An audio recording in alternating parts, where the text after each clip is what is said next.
हर हर महादेव, जय भोलेनाथ। दोस्तों, श्री शिवाय नमस्तुभ्यम। दोस्तों, आपको स्वागत है अपने channel my lovely home and garden में। आज हम लोग जानेंगे दोस्तों अपरा एकादशी, जून माह में पड़ने वाली अपरा एकादशी के बारे में। ये क्यों महत्वपूर्ण है और इस दिन क्या नहीं करना चाहिए और पूजा विधि क्या है, मुहूर्त क्या है। दोस्तों, एक दिन पहले से क्या हमें किन सावधानियों को ध्यान में रखना चाहिए, कौन से ऐसे काम हैं जिन्हें नहीं करना चाहिए। यदि आप गलती से भी करते हैं तो आपको एकादशी के दिन अगर करते हैं तो आपको श्री हरि के कोप का भाजन बनना पड़ सकता है। तो दोस्तों, बहुत ही महत्वपूर्ण बातों पे आज की वीडियो में हम लोग बातचीत करेंगे, इसलिए अनुरोध है कि अंत तक अवश्य ही देखें। कोई भी बात इस वीडियो की अच्छी और उपयोगी लगे तो एक लाइक अवश्य करिए। आप पहली बार मेरे चैनल पर आए हैं तो मेरे चैनल को सब्सक्राइब करिए, बेल नोटिफिकेशन अवश्य ही दबाइए जिससे आने वाले वीडियो आपको समय से प्राप्त हो सके। दोस्तों, कोई भी प्रश्न या सुझाव कमेंट बॉक्स में लिख सकते हैं। मेरे चैनल पर पहली बार हैं तो इसलिए ज़रूर सब्सक्राइब करिए और बेल नोटिफिकेशन अवश्य ही दबाइए जिससे आने वाले वीडियो आपको समय से प्राप्त हो सके। दोस्तों, कोई भी प्रश्न या सुझाव कमेंट बॉक्स में लिखिए ताकि हम लोग अपने आप को सुधार सके। दोस्तों, तो चलते हैं जानकारियों की तरफ। दोस्तों, अपरा एकादशी बहुत ही खास और बहुत ही महत्वपूर्ण है। जिस तरह से हर महीने में 2 एकादशी पड़ती है और हर एकादशी अपने आप में महत्वपूर्ण होती है। पूरे साल में देखा जाए तो 24 एकादशी पड़ती है और सबका अपना अपना महत्व होता है। धार्मिक मान्यता है कि एकादशी तिथि पर श्री हरि की उपासना करने से जीवन के सभी दुखों का अंत होता है और सुख सौभाग्य की प्राप्ति होती है। ज्येष्ठ माह के कृष्ण पक्ष की एकादशी को अपरा एकादशी के नाम से जाना जाता है। इस वर्ष अपरा एकादशी व्रत 2 जून को रखा जाएगा। दोस्तों, सनातन धर्म में एकादशी तिथि का बेहद खास महत्व होता है। इस अवसर पर भगवान विष्णु और माँ लक्ष्मी की विधि पूर्वक पूजा की जाती है और व्रत किया जाता है। धार्मिक मान्यता है कि एकादशी पर श्री हरि की उपासना करने से आपकी सभी मनोकामनाएं पूर्ण होती हैं और सुख शांति और सौभाग्य की प्राप्ति होती है। ज्येष्ठ माह के कृष्ण पक्ष की एकादशी को अपरा एकादशी के नाम से जाना जाता है। इस वर्ष अपरा एकादशी, जैसा कि मैंने पहले ही कहा, 2 जून को है। दोस्तों, धार्मिक मान्यता के अनुसार अपरा एकादशी के दिन कुछ कार्यों को करने से जातक को जीवन में कई तरह की परेशानियों का सामना करना पड़ सकता है और भगवान विष्णु नाराज हो सकते हैं। तो चलिए जानते हैं उन कौन से ऐसे कार्य हैं जिन्हें करने से हमें बचना चाहिए। अपरा एकादशी के दिन न करें इन कार्यों को। अपरा एकादशी के दिन चावल का सेवन नहीं करना चाहिए। ऐसा माना जाता है कि एकादशी पर चावल खाने से जातक को अगला जन्म रेंगने वाले जीव की योनि में मिलता है। इसके अलावा एकादशी के दिन नाखून या बाल नहीं काटना या कटवाना चाहिए। धार्मिक मान्यता के अनुसार इस तरह के कार्यों को करने से जातक को जीवन में कई परेशानियों का सामना करना पड़ सकता है और भगवान विष्णु रुष्ट हो सकते हैं। अपरा एकादशी पर मंदिर गंदा नहीं होना चाहिए। आपके घर के जो पूजा स्थान है वो गंदे नहीं होने चाहिए, वो साफ रखने चाहिए। पूजा स्थान गंदा होने से वास्तु दोष उत्पन्न होता है और घर में नकारात्मक ऊर्जा का आगमन होता है। साथ ही धन की माँ लक्ष्मी नाराज हो जाती हैं और नाराज हो सकती हैं। दोस्तों, अपरा एकादशी व्रत में शैम्पू, तेल और साबुन का प्रयोग करने से बचना चाहिए। इसके अलावा अपरा एकादशी व्रत में किसी इंसान के प्रति मन में गलत विचार भी नहीं लाना चाहिए। तो दोस्तों, जानते हैं शुभ मुहूर्त। पंचांग के अनुसार एकादशी तिथि की शुरुआत 2 जून को सुबह 5:04 पर होगी और वहीं इसका समापन अगले दिन 3 जून को मध्य रात्रि 2:21 पर होगा। ऐसे में अपरा एकादशी व्रत 2 जून को उदय तिथि के अनुसार मान्य होगा और रखा जाएगा। दोस्तों, अब हम जानते हैं पूजा विधि।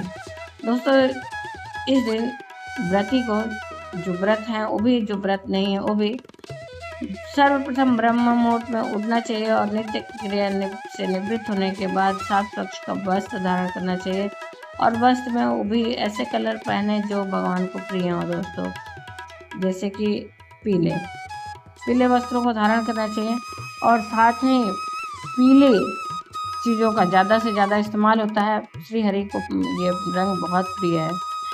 दोस्तों, उसके बाद स्नान आदि के बाद आप थोड़ा ब्रह्म मुहूर्त में करिए पूजा, तो ज़्यादा फलित होता है।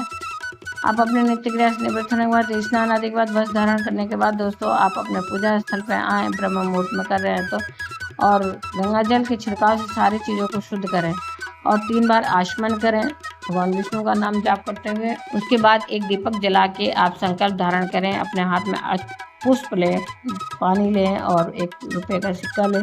इन आदि चीज़ों को अपने हाथ में लेकर नाम, गोत्र, स्थान आदि बोलते हुए, अपनी मनोकामना बोलते हुए, अगर प्रीति प्राप्त करने के लिए कर रहे हैं तो जो भी कार्य के लिए आप कर रहे हैं उस सारी मनोकामनाओं को बोलते हुए भगवान से क्षमा याचना मांगते हुए और भगवान से प्रार्थना करें कि यह व्रत या फिर ये पूजा निर्विघ्न संपन्न कराएं। उसके बाद आप संकल्प धारण करने के बाद सारी चीज़ों को गंगा जल के छिड़काव से शुद्ध करेंगे। अगर श्री हरि की प्रतिमा आपके पास है तो गंगा जल के छिड़काव करिए। यदि मूर्ति रूप में है, विग्रह रूप में है प्रभु आपके घर में, तो इस दिन अभिषेक अवश्य करिए। गंगा जल मिश्रित जल से अभिषेक करिए, हल्दी मिश्रित जल से अभिषेक करिए, पंचामृत जल से अभिषेक करिए, पंचामृत से अभिषेक करिए। बाद में शुद्धिकरण अवश्य करिए और भगवान को पोंछने के बाद आप साफ स्वच्छ वस्त्र उनका, अगर आप कपड़े बदलते हैं नया ला सकते हैं तो ठीक है, नहीं तो हर महीने ये व्रत पड़ता है इस तरह से, तो आप उनके 2-3 सेट रखें तो एक सेट जो धुला हुआ उसे धारण कराएं और नहीं कुछ तो वस्त्र रूपी कलावा ही अर्पित करें। और उसके बाद वस्त्र रूपी कलावा अर्पित करने के बाद प्रभु को चंदन लगाएं, जनेऊ अर्पित करें, पीले पुष्पों की माला अर्पित करें, पुष्प अर्पित करें, धूप दीप नैवेद्य से पूजा करें, धूप दीप दिखाएं और उसके बाद भगवान को भोग लगाएं। भोग में भी दोस्तों इस दिन केला और लड्डू खास करके चढ़ाया जाता है, तो आप भोग लगाएं, मौसमी फल का भोग लगाएं। भोग लगाने के बाद दोस्तों आप भगवान से क्षमा याचना मांगे, विष्णु सहस्त्र नाम का पाठ करें, गजेंद्र मोक्ष का पाठ करें, भगवत गीता का पाठ करें। समय है तो, नहीं समय है तो आप माला जाप मतलब कर सकते हैं तो करिए, नहीं तो आप नाम जाप करते हुए भगवान के मंत्र का जाप करते हुए पूजा संपन्न करिए। जो लोग व्रत हैं वो भी, जो लोग व्रत नहीं है वो भी इस पूर्ण कार्य को करके भगवान के पुण्य का भागीदार बन सकते हैं दोस्तों। तो इसलिए अवश्य करें पूजा उस दिन घर में, साफ स्वच्छ और सात्विक भोजन ही ग्रहण करें। फिर उसके बाद दोस्तों बात आता है कि पूजा वगैरह करने के बाद इस दिन भगवान की आरती अवश्य करें और क्षमा याचना अवश्य मांगें। सारा दिन भगवान के नाम को स्मरण करें। जो लोग व्रत हैं उन्हें शयन का इसमें वर्जन होता है, सोना नहीं चाहिए, तो इसलिए सारे दिन कोशिश करें कि जागते रहें। और किसी कारणवश शारीरिक स्वास्थ्य अगर सही नहीं है, शरीर साथ नहीं दे रहा है तो मजबूरी है तो कोई बात नहीं, कोशिश करें कि दिन भर जागते रहें और उसके बाद भगवान के नाम का जाप भी करते रहें। नहीं तो भजन कीर्तन भी करवा सकते हैं तो करिए। और इसी तरह से रात्रि जागरण का भी नियम है दोस्तों। फिर उसके बाद शरीर साथ नहीं दे रहा है तो एक बात और ध्यान रखिए, आप तुलसी के पत्तों को अपने पास पहले से ही रखिए, जिससे कि आपको अगर झपकी भी आए तो आपके भागीदार आप ना हो। उसी तरीके से दोस्तों इस दिन तुलसी नहीं तोड़ना चाहिए, इसलिए इस बात का भी ध्यान रखिए कि तुलसी को एक दिन पहले से ही अपने घर में व्यवस्थित कर लें, तोड़ के रख लें थोड़ा सा बेसी, क्योंकि 5 दिन तक तुलसी बासी नहीं होती हैं। तो तुलसी के पत्तों का आप दूसरे दिन सेवन भोग में भी कर सकते हैं, भगवान के भोग में भी अर्पित कर सकते हैं, क्योंकि उसके बिना भगवान भोग स्वीकार करते नहीं हैं। और उसके बाद आप तुलसी अपने पास भी रख सकते हैं। साथ ही दोस्तों इस दिन तुलसी की पूजा अवश्य करें, केले के वृक्ष की पूजा करें, पीपल के वृक्ष की पूजा करें, क्योंकि साक्षात श्री हरि का वास होता है। अगर रविवार पड़ रहा है तो पीपल वृक्ष की पूजा ना करें। फिर उसके बाद दोस्तों इस दिन तुलसी को भोग और जल अर्पित नहीं किया जाता, स्पर्श नहीं किया जाता है, दूर से धूप दीप दिखा के पूजा कर लें बस। तो इन बातों का भी विशेष ध्यान रखें और इसी प्रकार से संध्या का समय पूजा करें दोस्तों। और जागरण हो सके तो कोशिश करें। और जो लोग व्रत रहेंगे और नियम का एक दिन पहले से ही पालन होता है, नहाए खाए की तरह एक दिन पहले ही बाल वगैरह धुल लें, आप एक दिन पहले से ही आप अपने बाल में शैम्पू वगैरह कर लें और सात्विक भोजन, बिना लहसुन प्याज के भोजन को ग्रहण करें। मांस मदिरा भी वर्जित रहता है दोस्तों। साथ में शाम के समय तक ही भोजन करना चाहिए, सूर्यास्त के बाद भोजन नहीं किया जाता है। सूर्यास्त के बाद अगर आपको भूख लग रहा है तो आप फलाहार या और जल ले सकते हैं। फिर उसके बाद व्रत वाले दिन दोस्तों ऐसी मान्यता है कि दातुन भी नहीं करना चाहिए और सिर्फ पानी से कुल्ला कर लें, इसलिए रात में आप सोने से पहले ब्रश वगैरह कर लें। भूमि शयन का नियम होता है एक दिन पहले से ही, 10वीं तिथि से ही दोस्तों, तो भूमि पे शयन करें। फिर व्रत दूसरे दिन 3 तारीख को पारण किया जाएगा। द्वादशी को व्रत का पारण करेंगे और व्रत पारण करने में भी थोड़ी सी बात का विशेष ध्यान रखा जाता है। व्रत पारण के समय आप सर्वप्रथम पूजा आदि करने के बाद दान की वस्तुओं को अवश्य निकालें।